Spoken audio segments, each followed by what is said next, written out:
Olá, seja bem-vindo ao Café Filosófico. Hoje a gente recebe o professor Maurílio Gadelha Aires, do Instituto Federal do Rio Grande do Norte.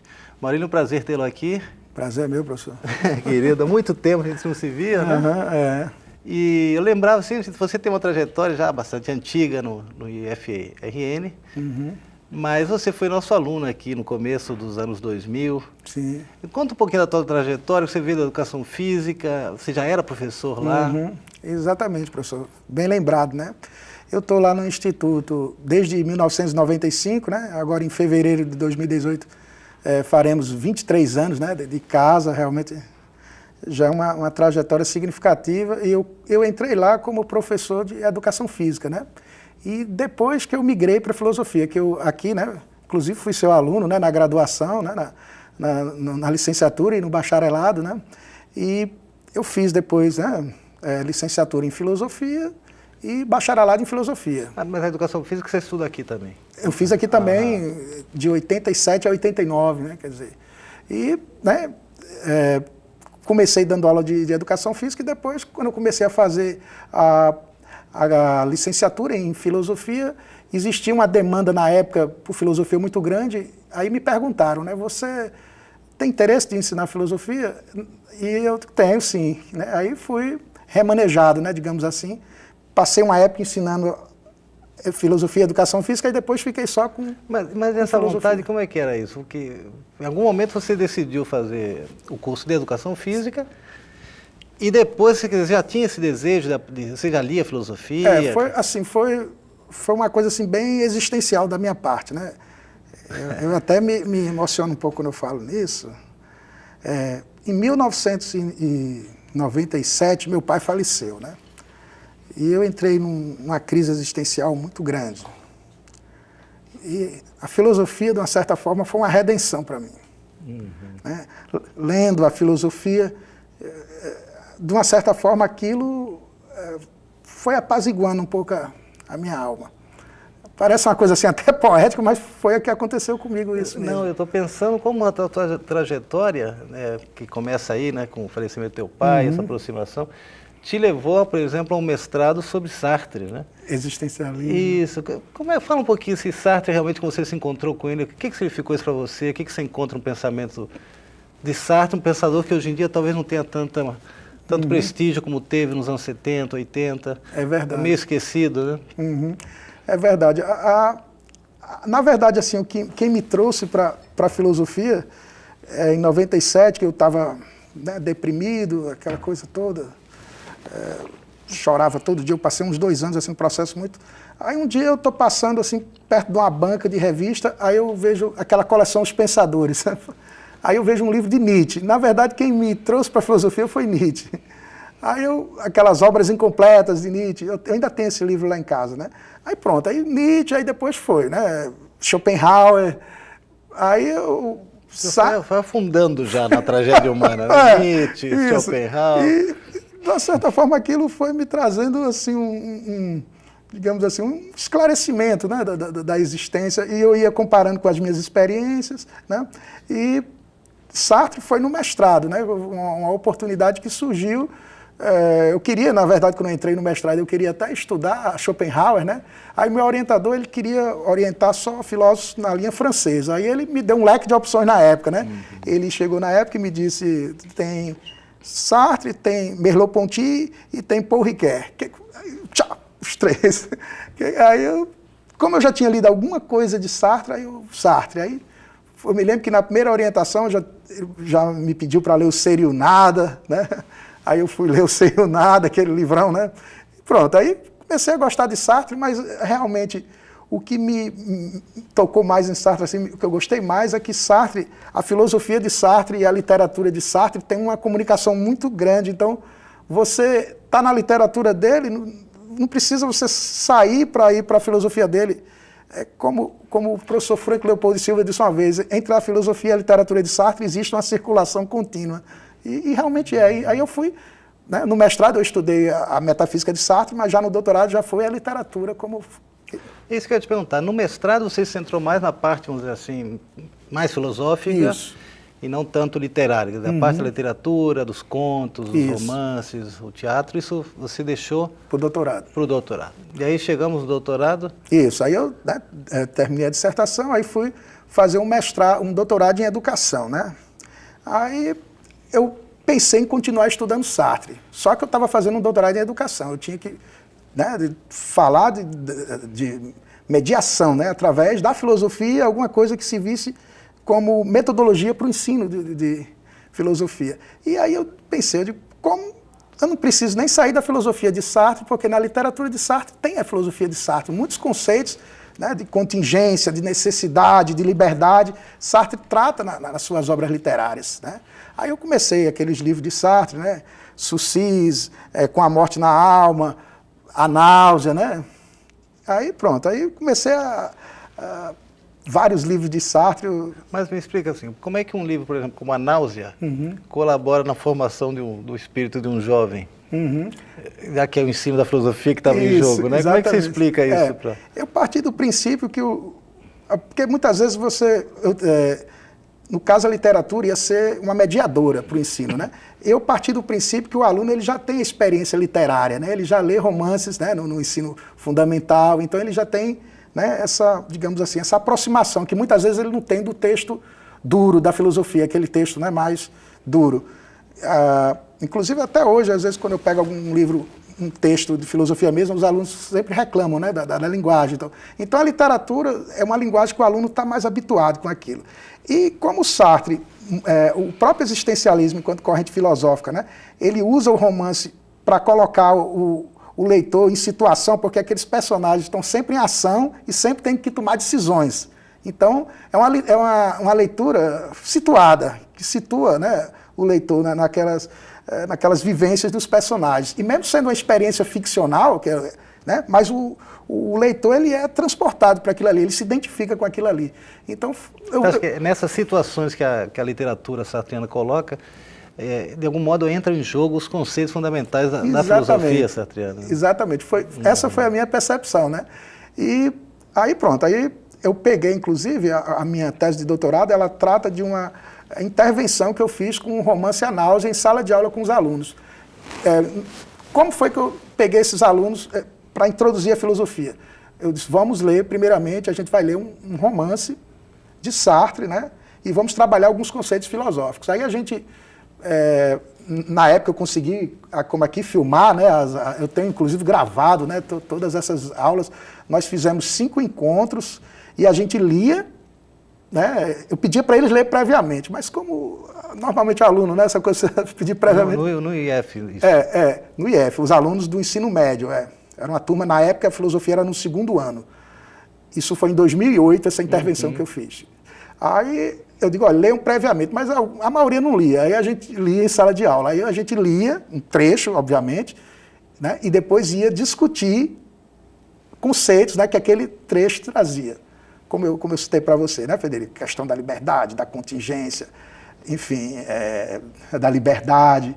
E, assim... E o retorno dos alunos? Como é que eles interpretavam esses textos? Assim, eu tenho assim, reflexões interessantíssimas dos alunos, inclusive alunos que, depois da leitura, professor, essa parte aqui e tal, aí faziam algumas reflexões e me dava até uma canseira às vezes, porque às vezes eles faziam interessante, em vez de... Né, como era digamos assim, uma investigação dialógica, a gente abriu o diálogo depois da aula, então às vezes o aluno também me fazia perguntas. Em função professor, eu percebi isso aqui, que o personagem, né, o protagonista, o Roquentin, professor, o Roquentin, ele não está ficando maluco não, professor? Será que ele... Aí onde é que você percebeu isso? Aqui, ó. Olha, vê se ele não está aqui, professor.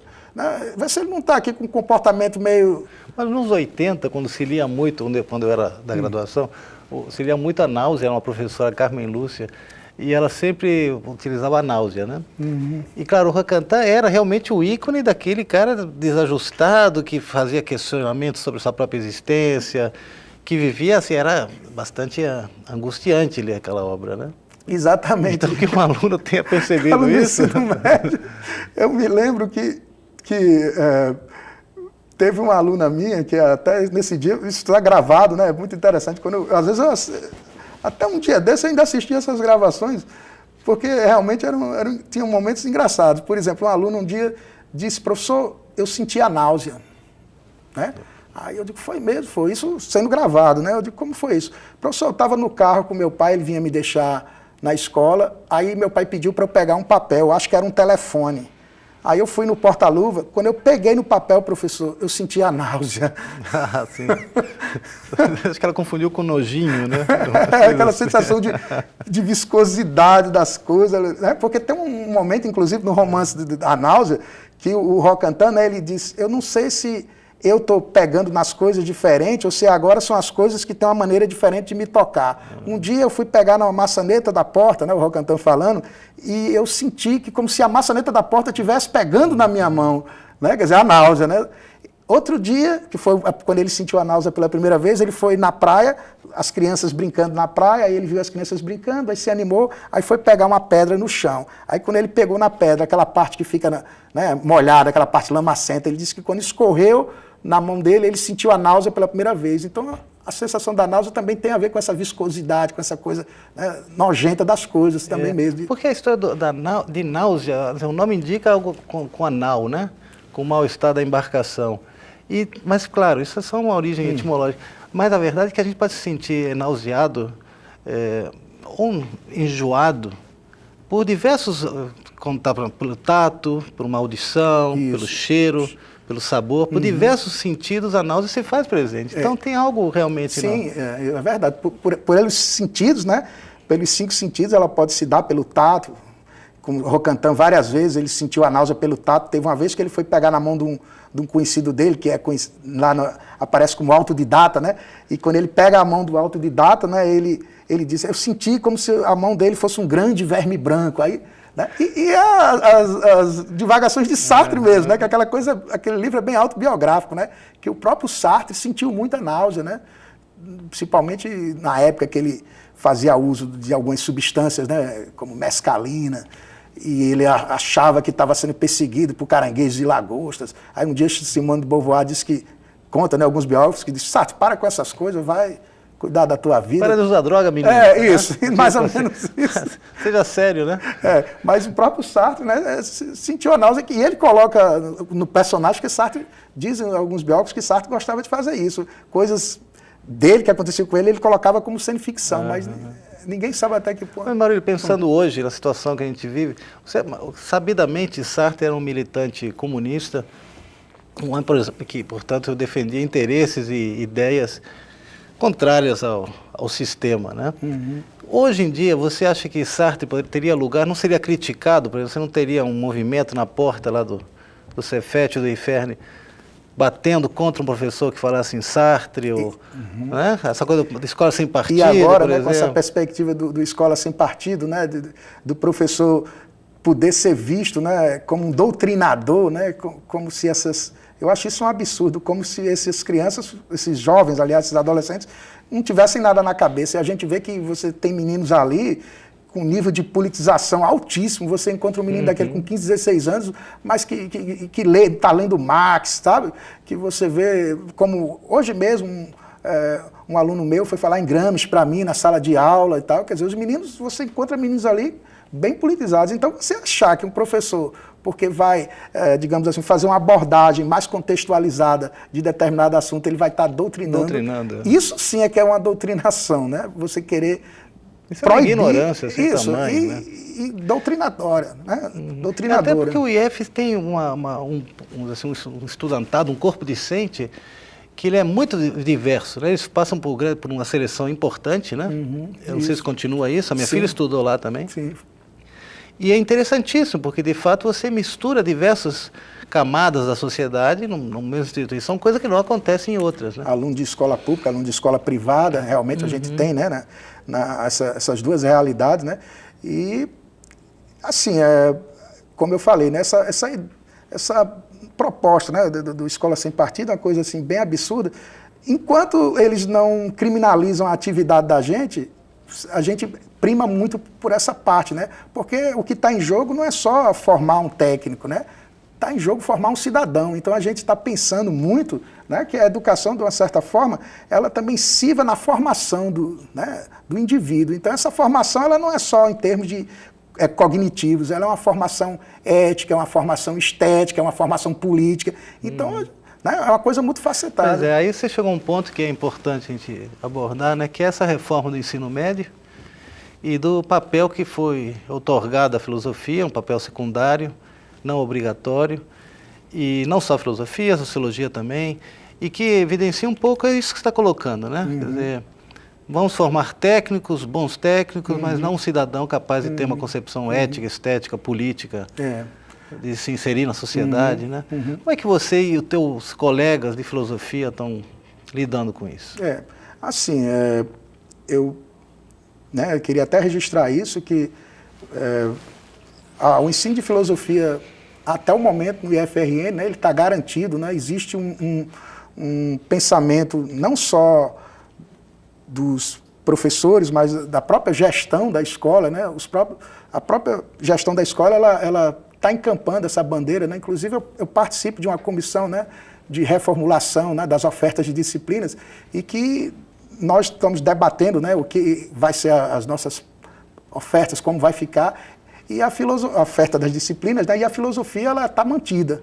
Né, existe um compromisso institucional de manter a filosofia, enquanto a gente puder, dada a importância. Né? Então, fica até mais fácil quando você tem, digamos assim, uma gestão que Quando você fala em gestão, que é uma gestão da instituição como um todo. Reitor, diretor de ensino, né? Pró-reitor de ensino. Há uma integração entre os saberes, de fato. E eles valorizam a filosofia, né? E assim, a gente tem esse diálogo, não é aquela coisa que vem do MEC, os caras receita e vamos, né, fazer. Então a gente está discutindo.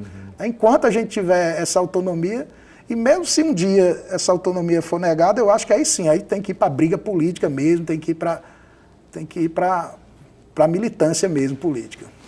Porque talvez seja mais, no caso dos IFs, né, no Brasil todo, né, é que os saberes estão mais integrados, de fato, né?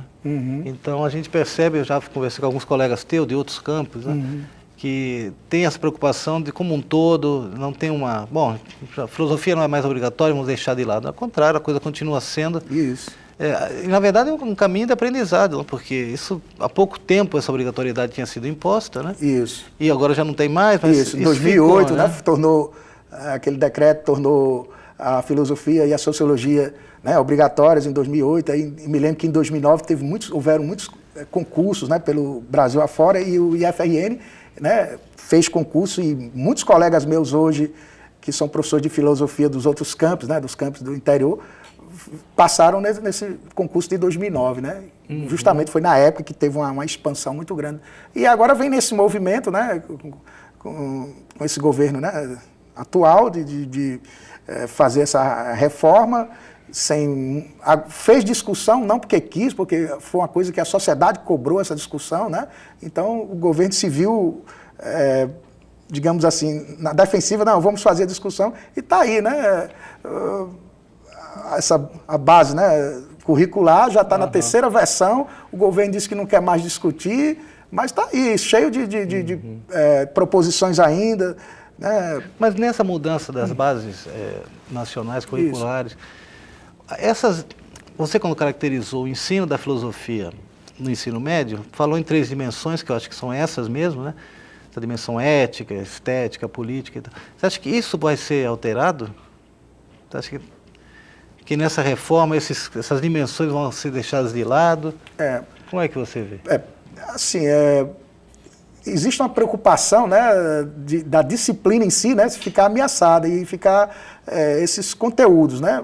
Mas, assim, o governo percebe que joga muito cada instituição, né, cada escola definir de acordo com a sua regionalidade, né, de acordo com a política estadual, né, e a política da própria instituição.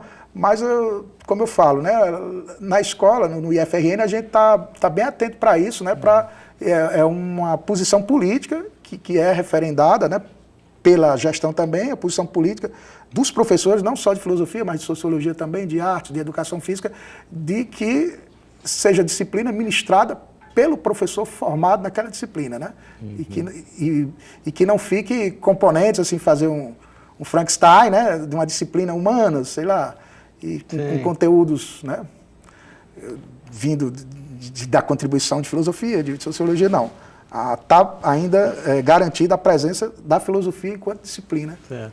E, Maurílio, voltando então à tua tese doutoral, que é sobre o ensino da filosofia e literatura, no caso Sartre, você continua aplicando isso? Você se vale da literatura além de Sartre? Fale de alguns autores que você... Exatamente.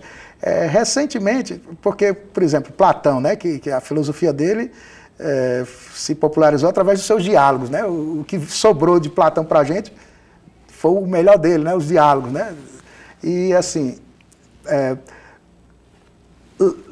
a leitura de Platão, né, Platão tem que ser lido, né, como falam alguns comentadores, na sua chave ficcional, ali como, né, uma ficção. Então, por exemplo, recentemente eu trabalhei um texto de Platão, da República, né, para trabalhar uma questão ética, né, praticar uma injustiça que está lá na República, né, não, está no Gorgias. No Gorgias. Praticar a injustiça é o maior dos males. Aí eu peguei, o que a gente faz, né? A gente pega um fragmento, né? Que não dá para trabalhar, por exemplo, a República, não dá para trabalhar o Gorgias. Aí você pega um fragmento, como fala, né? Uma passagem, quer dizer, e vai ler em sala de aula e depois discutir aqueles conceitos. Eu continuo, quando eu pego Platão, né, a literatura de Platão, a filosofia de Platão, tem uma chave literária muito forte. Se você sair por aí chamando a filosofia de Platão de literatura, você pode arranjar confusão com os platônicos, né? Mas eu falava assim de literatura mesmo, tipo Machado, Guimarães, como é que isso está dentro dos teus programas de aula? Eu trabalhei, né, esse de Sartre, aí depois eu fiz uma experiência também com imagem, né, filosofia como metodologia em imagem, trabalhando filmes, uma época dessa. Aí quando a gente ia trabalhar com filmes, a gente dava um roteiro para o aluno assistir o filme, né, para não vai assistir o filme né, de qualquer jeito. Então tinha um roteiro e depois a gente ia discutir o filme, né, baseado naquele roteiro, com aquelas perguntas que eu fazia, aí abria para debate também, sempre, de qualquer forma, sempre eu uso como metodologia minha esse método socrático, né? Dialógico, né? Isso, né? Como o professor lá, o Juarez Gomes Sofista, né, lá de Minas, se chama, né, de investigação dialógica. Eu gosto de usar a investigação dialógica. Agora, não pode ser o diálogo, assim, do nada, né? Tem que ter um texto de referência, um texto da filosofia. Inclusive, eu usando a literatura de Sartre, eu pensava nisso, porque a própria filosofia de Sartre e a literatura de Sartre se confundem. Então, aquilo ali, aquele texto, embora fosse a náusea, mas ele é um texto filosófico. Eu acho que foi por isso que eu fiquei tão assim com a literatura, né? E penso dessa forma, né? Platão, né? Fazendo uma comparação dos textos de Platão, lendo na chave ficcional. Então, assim, depois eu trabalhei, como eu falo, na forma de imagem, com filmes. E, por último, agora, a minha última experiência com mediação de filosofia foi, depois dos alunos verem todo o conteúdo de filosofia, a gente pedir para eles produzirem, né, algo que eles pudessem sintetizar o conteúdo? Isso, a apreensão deles do conteúdo. Aí eu pedi para eles fazerem fanzines. Né? Aí eles fizeram, cada turma fez os seus fanzines, eu consegui juntar 20 fanzines. E eu fiz, a gente tem a exposição, né, tecnológica da gente, que a gente chama Expotec, e a gente colocou lá um stand para os alunos fazerem a exposição dos fanzines dele e explicar para as pessoas o que ele, né, estavam, como eles fizeram o fanzine. Vocês lá adotam algum livro didático? Você mesmo adota? Sim. Mas não segue, digo, porque na verdade é um livro que fica para o aluno, né? Nesse caso eles ficam com o livro. A gente, como você bem falou, né, a gente sempre adota os livros, mas assim, a gente não se restringe só ao livro. A gente usa o livro ocasionalmente, mas não é toda a aula tá lá com o livro. Né? Às vezes a gente pega... Porque eu pergunto, porque o aluno pode encontrar num bom livro didático sugestões de filmes, de literatura, essas coisas, né? Sim, exato. Exatamente. Que facilita um pouco, digo assim. E os próprios, aqueles livros didáticos de filosofia, eles trazem, né, eles trazem também como é que se chama? CD. Excertos, né? Excertos, fragmentos, sim, excertos. Eles trazem excertos de textos filosóficos. Então, às vezes, são textos que a gente tem até dificuldade de conseguir para eles, de repente está lá o excertozinho, né? O fragmento de um texto muito interessante que dá para você ler numa aula de 45 minutos e fazer uma discussão. Quer dizer, aqueles livros têm dessa vantagem, quando é um bom livro. Mas é algo que a gente ainda tem que desenvolver mais. Sim, né? sim. Maurílio, nosso tempo chegou ao fim. Foi? Foi muito rápido. Né? Maurílio Gadelha Aires, professor do IFRN, do Campus Central. Obrigado, Maurílio. Você que está em casa já sabe, semana que vem tem mais. Até lá.